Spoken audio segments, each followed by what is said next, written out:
Quando eu preciso estudar, é um saco. Preciso me forçar a ficar sentado, lendo e tentando não pegar no celular. Mas eu nunca preciso me forçar a jogar. Jogos têm a capacidade de prender a atenção. E depois que você dá uma pausa, não é difícil voltar a jogar. Pô, mano, bora mais uma? Só que voltar a estudar não é tão fácil assim. Será que existe uma forma de combinar a parte boa de jogar com a rotina de estudos para aumentar a nossa motivação? Existe algum motivo do porquê as pessoas passam horas jogando? Em 2020 eu passei mais de 600 horas jogando Fortnite. E eu não estudei praticamente nada naquele ano. Só que eu vou te mostrar nesse vídeo 3 coisas que me fizeram ter muito mais motivação para ter estudado mais de 500 horas só em 2023. Detalhe, a gente ainda tá em maio. Eu não tô zoando não. Nesse caderno aqui tá tudo anotado. Dias e dias, meses e meses. Principalmente no caso dos últimos 8 meses. Você já parou pra pensar que tudo que fazemos envolve um motivo? O motivo vai guiar os nossos estudos e o motivo também vai guiar o nosso trabalho. E sabe uma coisa que existe em todos os jogos?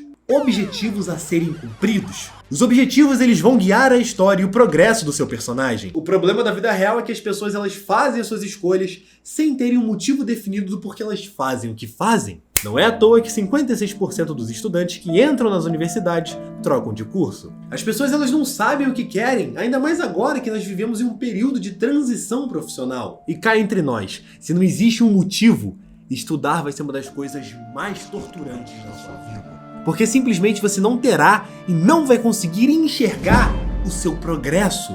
Os jogos mais viciantes que existem são aqueles que te recompensam toda hora. São vários pequenos objetivos que vão te preparando para um objetivo maior, que é a recompensa que você tanto queria. E na vida real as pessoas não fazem isso. Elas traçam uma recompensa gigantesca como objetivo. E só essa recompensa que importa para essas pessoas. E isso é um problema. É por isso que a maioria das pessoas desistem. Na vida real, não temos uma tela informando o nível do seu progresso e o nível das suas habilidades. É como se você estivesse sentindo que não sai do lugar, e isso leva embora a sua motivação. Por isso nós vamos gamificar a vida, para poder observar o nosso progresso. Tem um neurotransmissor fundamental nessa história que anda bem famoso na internet. A dopamina. Essa é a molécula da motivação. Dopamina é liberada no seu cérebro para te gerar energia para buscar as recompensas. Jogos te fazem cumprir objetivos que irão te trazer uma recompensa. Você só vai atrás das recompensas porque dopamina é liberada para te motivar a realizar os objetivos que irão te trazer a recompensa e assim você consegue cumprir a missão. É por isso que você passa mais de 300 horas matando o mesmo monstro ou coletando baús, por mais monótono que isso pareça. O que não te contam sobre a dopamina é que ela é a peça-chave para o vício. E eu acabei ficando com um comportamento de viciado por conta do estudo. Eu decidi que iria estudar 1 hora por dia durante um mês e sempre que eu completasse o meu objetivo diário, eu iria marcar no meu caderninho que eu consegui. Esse era o meu primeiro objetivo, porque sinceramente eu nunca tinha passado 30 dias de um mês inteiro estudando 1 hora por dia. Os 3 primeiros dias foram muito fáceis. Por mais que eu estivesse estudando um livro acadêmico de neurociência, depois que a euforia de começar passou, o negócio ficou extremamente difícil. Até que eu percebi que eu precisava ver o meu progresso. Senão, novamente eu iria cair no limbo da desistência. E foi assim que eu desenvolvi o meu método de estudos, o método megalomaníaco. Esse método iria me possibilitar ver o meu progresso diariamente, o que por sinal é recompensador. Sempre antes de começar a estudar um novo conteúdo, eu revisava o conteúdo do dia anterior. Só que tem um adendo, eu repetia esse conteúdo que era estudado ao longo dos dias até eu ter ele completamente na cabeça. Então se tornava uma super revisão que eu sempre voltava para o começo. Por exemplo, eu estudei 7 dias. No dia 2 eu reviso o dia 1 e começo um novo conteúdo. No dia 3 eu reviso o conteúdo do dia 1 e do dia 2 e só depois eu começo um novo conteúdo. E nos outros dias a mesma coisa. Até chegar o momento que eu não precisava mais estudar os primeiros dias porque todo o conteúdo já estava fixado na minha cabeça, porque eu revisei tantas vezes que ele fixou, que eu compreendi. E quando isso acontece, eu diminuo meu tempo de revisão, aumentando meu tempo para avançar nos novos conteúdos. E essa sensação de ter domínio do conteúdo é muito recompensador. Eu conseguia mensurar o meu progresso e eu já tô há 8 meses nessa jornada que começou com 1 hora por dia e hoje em dia eu já tô fazendo 4 horas de estudo diário. O cérebro ele adora a sensação de estar avançando e evoluindo. No terceiro dia aplicando esse método, eu já me sentia completamente incrível de estar lembrando dos conteúdos sem ter que ler. Ainda mais que eram conteúdos que eu considerava extremamente difícil. Eu me senti progredindo e essa sensação recompensa o meu comportamento de estudar. Se a pessoa sente que está ganhando todos os dias, nem que seja um pouquinho, 1% por dia, isso já traz uma sensação de recompensa, por mais pequena que possa ser.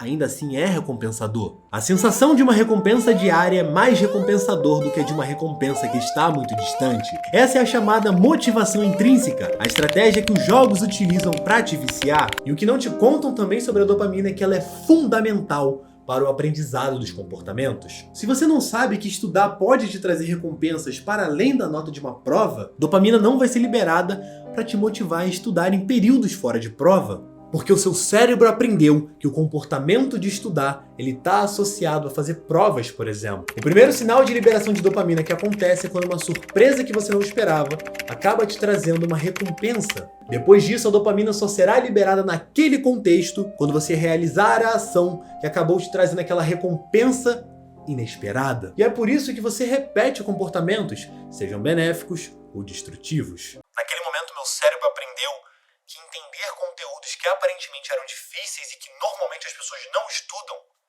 era recompensador. Você já parou pra pensar o que te faz voltar com facilidade a jogar um jogo? Você só precisa dar um clique. Mas estudar só não precisa abrir o caderno ou o livro? Nós sabemos que não é tão fácil assim. A melhor forma de iniciar um comportamento é facilitar os gatilhos que iniciam esse comportamento. Deixar o livro perto de você, mudar o ambiente, jogar o celular longe, botar uma música específica para estudar e também vestir uma roupa em que você se sinta o Einstein. Tá, talvez não seja para tanto. Entenda que até fazer as coisas no mesmo horário facilita o início de um comportamento. Se você parar para pensar, hábitos são quase que ritualísticos. São sempre executados da mesma forma ou de forma muito parecida. Quanto mais fácil for ligar o contexto do ambiente e estudar, mais fácil será abrir o livro e continuar estudando. E é por isso que as pessoas têm dificuldade de estudar em ambientes em que elas não estão familiarizadas. Eu sento a bunda na cadeira, ligo meu lo-fi com um cronômetro de Pomodoro de 25 minutos ativo e 5 minutos de pausa, anoto a tarefa que vou fazer no momento, no meu caderninho, e eu nunca, em hipótese alguma, anoto a tarefa antes de começar, porque senão eu fico ansioso e acabo não fazendo. E quando eu termino a minha hora de estudo e completo a tarefa, eu dou um checklist. O cérebro ele tem a capacidade de aprender o contexto em que está inserido, pois é a partir do contexto que a dopamina será liberada para te fazer realizar a ação que te trará a recompensa. Quanto mais você repete os mesmos contextos que causam as mesmas ações e que trazem as mesmas recompensas, mais fácil será executar aquele comportamento no dia seguinte. Esse é o caminho para consolidar qualquer hábito. E também para consolidar vícios. Tome cuidado. Muita gente quer se tornar um Muse da noite pro dia e quer ser uma enciclopédia humana de conhecimento. Você acha mesmo que o Muse aprendeu tudo que sabe em 3 meses? Então me escuta!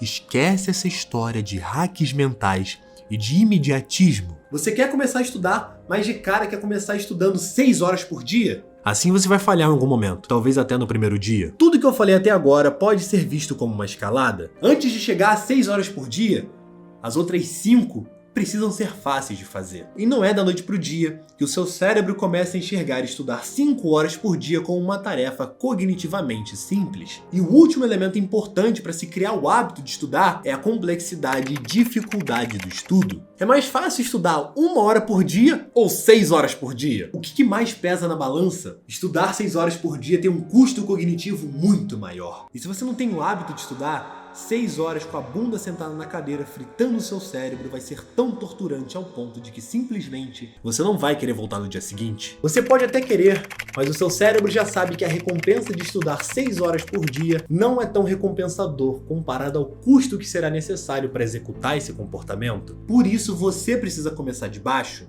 Essa é a hora que você precisa ser humilde e entender que o seu corpo, o seu cérebro não aguenta suportar tantas horas de estudo ainda. E isso não é culpa sua. A internet é irreal e a maioria dos gurus eles criam uma falsa imagem e eles tentam ditar como você deve viver a sua vida, quando na realidade esses caras não fazem nem metade do que dizem. Falar coisas bonitas é extremamente fácil, difícil é viver o processo de forma leve e acreditar de verdade que a verdadeira vitória tá no longo prazo.